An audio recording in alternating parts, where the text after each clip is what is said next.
नमस्कार दोस्तों, हमारी आज की कहानी का नाम है सौभाग्य। बिटिया कुछ है क्या खाने को?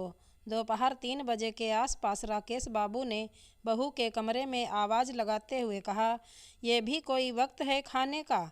और अभी 11 बजे दिया था ना दूध वाला दलिया, फिर अब 3 बजे हैं। जो रोटी सब्जी बनाई थी ख़त्म हो गई है और आपको कोई काम तो है नहीं सिवाय खाना खाने के।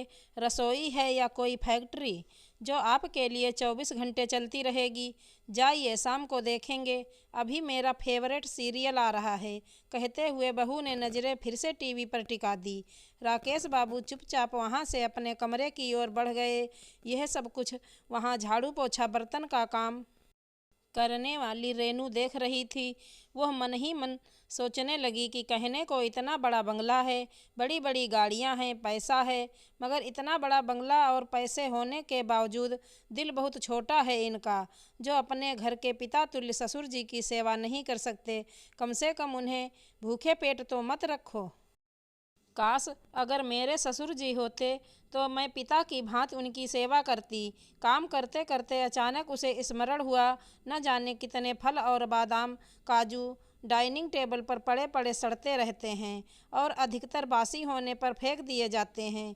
घर के बच्चे उन्हें देखते तक नहीं हैं, क्योंकि उन्हें फ्रेश चीज़ें खाने का शौक़ है। उस पर आजकल वो क्या कहते हैं, हाँ, जंक फूड। वह तो उन चीज़ों के शौकीन हैं। ये फल मेवे वह देखकर अनदेखा कर देते हैं। साहब मालकिन को जहाँ अपने काम और किटी पार्टी से फुर्सत नहीं है, तो वह क्या खाएंगे और क्या देखेंगे?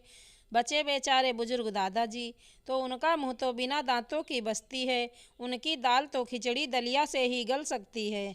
वो क्या खाएंगे फल मेवे? तभी कुछ सोचते हुए रेनू का चेहरा खिल उठा।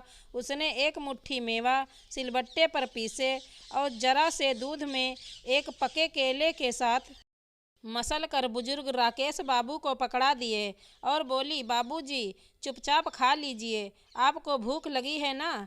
अब प्यासे को थोड़ा सा पानी मिल जाए तो वो अमृत के समान होता है।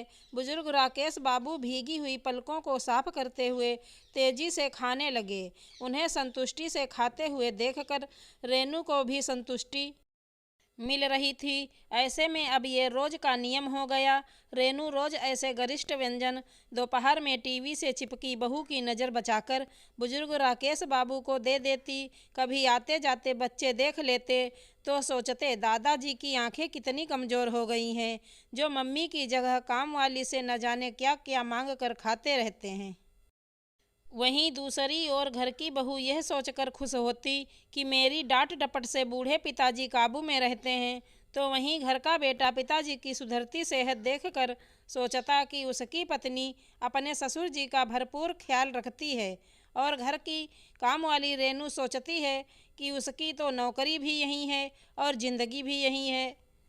झाड़ू बर्तन करते करते जाने कब सांसें साथ छोड़ जाएं। अपने ससुर जी की सेवा करने का सौभाग्य तो उसे मिला नहीं, तो क्यों ना यहाँ घर के बुजुर्ग की सेवा करके कुछ पुण्य भी कर ले।